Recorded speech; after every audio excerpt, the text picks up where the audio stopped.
Today we'll be talking about mistakes you could be making that is stopping you from being sub 1 minute. If you don't already know how to solve the Rubik's Cube, there's a link in the description below. Number 1, solve the cross on the bottom. I know that you've probably heard this over and over again, but there are still some people that I know to this day that solve the cross on top or even on the side. Most people I've taught that still make this mistake usually aren't very fast.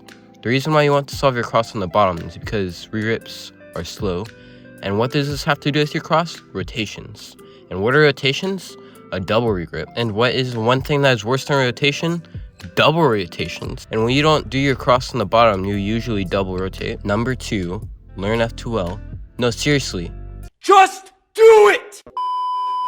There's so many people who are waiting to learn F2L for some reason, and I've seen people not learn it for months upon months and doing the beginner way, layer by layer. Shout out to these people on the screen who suggested this tip. Personally, when I switched from layer by layer to F2L, in the span of 8 days, I went from averaging 1 minute and 10 seconds to freaking 35 seconds. I don't know about you, but if you do the math, that's some big improvement. In those 8 days, I also swapped to better last layer, which leads into the next tip. Number 3. Learn 4-look last layer. For a long time I was wondering why I still averaged more than 1 minute, and I noticed my last layer was slow. Like, I'm not even kidding you. Now this isn't everybody, but I would solve the yellow cross, then do soon or this alg, until at some point it solved the corner. Guys, please, if you're doing this, stop it. Get some help.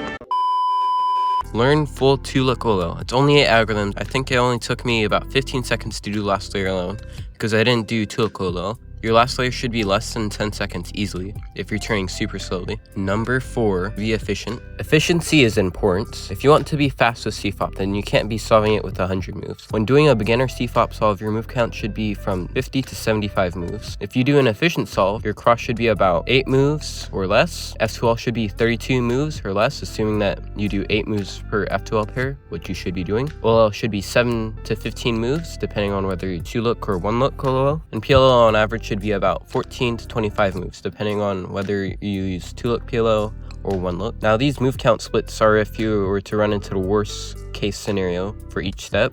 If you add all the moves together, that is about 80 moves. But most of the time you should be getting 50 to 65 moves, because F2L will usually be a lot less than 32 moves. Number 5, things that make you faster will make you slower. All these tips won't matter if you try them and then give up on them because you see that they make you slower. For example, a month ago I averaged 14 to 16 seconds and I was mainly just using recognition for F2L. I had been plateauing for almost 3 months, and then I realized I needed to start looking ahead.